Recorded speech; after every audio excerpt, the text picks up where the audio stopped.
നമസ്കാരം. നിയമസഭയിൽ ശബരിമല സ്വർണ്ണപ്പാളി വിഷയം ഉന്നയിച്ച് പ്രതിഷേധവുമായി പ്രതിപക്ഷം. ദേവസ്വം മന്ത്രി വി.എൻ. വാസവൻ രാജിവെക്കണമെന്നാവശ്യപ്പെട്ട് പ്രതിപക്ഷം ബാനറുകളുമായി നടുത്തളത്തിലിറങ്ങി. സ്പീക്കറെ മറിച്ച് ബാനറുകൾ ഉയർത്തിയും പ്രതിപക്ഷം പ്രതിഷേധിച്ചു. ചോദ്യോത്തരവേള തടസ്സപ്പെടുത്തിക്കൊണ്ടുള്ള നടപടികൾ പ്രതിപക്ഷത്തിന്റെ ഭാഗത്തു നിന്നുണ്ടായതോടെ സഭാ നടപടികൾ ഇന്നത്തേക്ക് നിർത്തിവെച്ചു. ചർച്ചയ്ക്ക് നോട്ടീസ് പോലും നൽകാതെയുള്ള പ്രതിഷേധത്തെ ഭരണപക്ഷവും കളിയാക്കി. എന്നാൽ കഴിഞ്ഞ ദിവസം അടിയന്തര പ്രമേയത്തിന് നോട്ടീസ് നൽകിയപ്പോൾ അനുമതി നിഷേധിച്ച കാര്യം ചൂണ്ടിക്കാട്ടി പ്രതിപക്ഷം പ്രതിഷേധം തുടർന്നു. ഇതോടെ നടപടികൾ പൂർത്തിയാക്കി സഭ പിരിഞ്ഞു. അതിവേഗം നടപടികൾ പൂർത്തിയാക്കുകയായിരുന്നു സ്പീക്കർ. ധനമന്ത്രി കെ.എൻ. ബാലഗോപാൽ സംസാരിച്ചുകൊണ്ടിരിക്കുന്നതിനിടയിലാണ് പ്രതിപക്ഷ പ്രതിഷേധമുണ്ടായത്. കാട്ടുകള്ളന്മാർ, അമ്പലം വിഴുങ്ങികൾ, ദേവസ്വം മന്ത്രിയും ദേവസ്വം ബോർഡ് പ്രസിഡന്റും രാജിവെക്കുക എന്നതടക്കം എഴുതിയ ബാനറുകൾ ഉയർത്തിയായിരുന്നു പ്രതിഷേധം. ഇത് സഭാമര്യാദയ്ക്കെതിരാണെന്ന് സ്പീക്കർ എൻ ഷംസീറും ധനമന്ത്രി കെ.എൻ. ബാലഗോപാലും പല ആവർത്തി പറഞ്ഞെങ്കിലും പ്രതിപക്ഷം വകവെച്ചില്ല.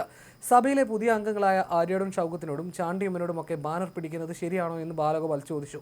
സ്പീക്കറുടെ ഡൈസിലേക്ക് കയറാനുള്ള ശ്രമവും പ്രതിപക്ഷ അംഗങ്ങളുടെ ഭാഗത്തു നിന്നുണ്ടായി. ഇതോടെ സഭാ നടപടികൾ മുന്നോട്ട് കൊണ്ടുപോകാൻ കഴിയാത്ത സാഹചര്യം ചൂണ്ടിക്കാട്ടി സ്പീക്കർ എൻ ഷംസീർ സഭാ നടപടികൾ കുറച്ചു നേരത്തേക്ക് നിർത്തിവെക്കുകയായിരുന്നു. പിന്നീട് സഭ തുടങ്ങിയപ്പോഴും പ്രതിപക്ഷം ബഹിഷ്കരണം തുടർന്നു.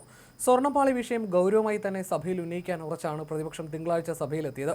അടിയന്തര പ്രമേയമായി നോട്ടീസ് നൽകാനായിരുന്നു ആദ്യ തീരുമാനം. എന്നാൽ അടിയന്തര പ്രമേയമായി ഉന്നയിക്കുന്നതിന് മുന്നേ തന്നെ ചോദ്യോത്തര വേളയിൽ വിഷയം അവതരിപ്പിക്കാമെന്ന് പാർലമെന്ററി പാർട്ടി യോഗത്തിൽ തീരുമാനമെടുത്തു. ഇതിന് കാരണം കോടതി കാര്യം ചൂണ്ടിക്കാട്ടി തള്ളുമെന്ന വിലയിരുത്തലായിരുന്നു.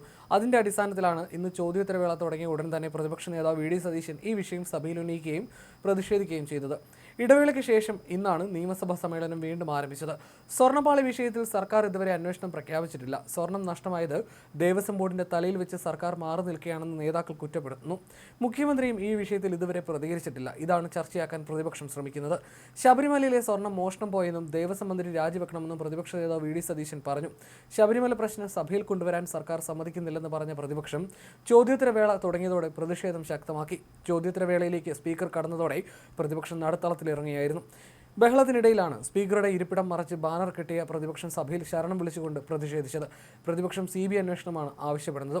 ചോദ്യോത്തരവേളയിൽ പ്രതിപക്ഷ നേതാവ് വി.ഡി. സതീശൻ വിഷയം ഉന്നയിച്ചു. സ്വർണം കാണാതായ സംഭവത്തിൽ ദേവസ്വം മന്ത്രിയും ദേവസ്വം പ്രസിഡന്റും രാജിവെക്കണമെന്ന് പ്രതിപക്ഷ നേതാവ് ആവശ്യപ്പെട്ടു. എന്നാൽ അംഗങ്ങളെ സ്പീക്കർ ചോദ്യം ഉന്നയിക്കാനായി ക്ഷണിക്കുകയായിരുന്നു. ഇതോടെ പ്രതിപക്ഷം പ്രതിഷേധ മുദ്രാവാക്യങ്ങൾ എഴുതിയ ബാനറും ബോർഡുകളുമായി നടുത്തളത്തിലേക്ക് ഇറങ്ങിയായിരുന്നു. സ്പീക്കറെ മറിച്ച് ബാനർ പിടിച്ചു. മന്ത്രിമാർ ഉൾപ്പെടെയുള്ള ഭരണപക്ഷവും കസേരകളിൽ നിന്ന് എഴുന്നേറ്റു. ചോദ്യോത്തരവേള തടസ്സപ്പെടുത്തുന്ന പ്രവണത രാജ്യത്ത് ഒരിടത്തും ഇല്ലെന്നും ഇത് ശരിയായ രീതിയല്ലെന്നും ധനമന്ത്രി കെ.എൻ. ബാലഗോപാൽ പറഞ്ഞു. പ്രതിപക്ഷ നേതാവ് അംഗങ്ങളെ നിയന്ത്രിക്കണമെന്നും മന്ത്രി ആവശ്യപ്പെട്ടു. ബാനർ താഴ്ത്തി പിടിക്കണമെന്നും ചോദ്യോത്തരവേള തടസ്സപ്പെടുത്തുന്നത് ജനങ്ങളോടുള്ള അനാദരവാണെന്നും സ്പീക്കർ എൻ ഷംസീറും പറഞ്ഞു. ബഹളം കൂടിയതോടെയാണ് ചോദ്യോത്തരവേള സ്പീക്കർ റദ്ദാക്കിയത്. ഒരിക്കൽ അടിയന്തര പ്രമേയമായി പ്രതിപക്ഷം വിഷയം ഉന്നയിച്ചെങ്കിലും ഹൈക്കോടതിയുടെ പരിഗണനയിലിരിക്കുന്ന വിഷയമായതിനാൽ പരിഗണിക്കാനാവില്ലെന്നായിരുന്നു സ്പീക്കറുടെയും സർക്കാരിന്റെയും അന്നത്തെ നിലപാട്. ശബരിമല വിഷയത്തിൽ വലിയ പ്രതിഷേധത്തിലേക്ക് പോകാനാണ് പ്രതിപക്ഷത്തിന്റെ തീരുമാനം. ശബരിമല സ്വർണ്ണപ്പാളിയുമായി ബന്ധപ്പെട്ട് ഉണ്ണികൃഷ്ണൻ പോറ്റി നൽകിയ മൊഴികളിൽ ഉൾപ്പെടെ അടിമുടി ദുരൂഹത നിലനിൽക്കുന്നുണ്ടെന്ന് ദേവസ്വം വിജിലൻസ് കണ്ടെത്തിയിരുന്നു. വിഷയത്തിൽ വിശദാന്വേഷണം ആവശ്യപ്പെട്ട് ദേവസ്വം വിജിലൻസ് ഹൈക്കോടതിയിൽ റിപ്പോർട്ട് നൽകും. വ്യാഴാഴ്ച റിപ്പോർട്ട് നൽകുമെന്നാണ് വിവരം. അതേസമയം സംഭവത്തിൽ സ്പോൺസർ ഉദ്യോഗസ്ഥ കൂട്ടുകെട്ടുണ്ടായെന്നാണ് നിഗമനം. സ്വർണ്ണപ്പാളിയുമായി ബന്ധപ്പെട്ടുള്ള അന്വേഷണത്തിൽ ഉരുണ്ടുകളിക്കുന്ന നിലപാടാണ് ഉദ്യോഗസ്ഥരുടേത്.